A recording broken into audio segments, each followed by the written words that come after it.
Շնորհակալություն պարոն փոխվարչապետ, հարգելի գործընկերներ, ներկայացված նախագծով առաջարկվում է անկանխիկ եղանակով վճարումներից կենսաթոշակառուներին եւ նպաստառուներին հետվճար տրամադրելու միջոցառման շարունակականությունը ապահովելու համար պետական բյուջեով նախատեսված աշխատանքի եւ սոցիալական հարցերի նախարարությանը հատկացված ֆինանսական միջոցների հաշվին հատկացնել 3 միլիարդ 219 միլիոն դրամ 2025 թվականի հոկտեմբեր-դեկտեմբեր ամիսների վճարումներն իրականացնելու համար։ Հետվճար տրամադրելու համար 2025 թվականի պետական բյուջեով նախատեսվել է ի սկզբանե 12 միլիարդ 432 միլիոն դրամ, հետո ճշտվել է 13 միլիարդ 152 միլիոն դրամ, սակայն տենդենսները հաշվի առնելով, այսօրվա որոշումն էլ ավելացնելով, տարեկան ընդհանուր կանխատեսումը մոտավորապես կլինի 16 միլիարդ 371 միլիոն դրամ։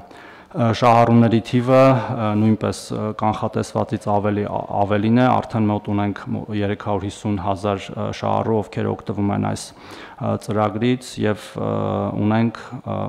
ամսական մոտավորապես 2-3% աճ։ Նախագծով արդեն ներկայացրեցի, որ առաջարկում ենք այլ տողից վերաբաշխում իրականացնել, ուզում եմ հիշեցնել, որ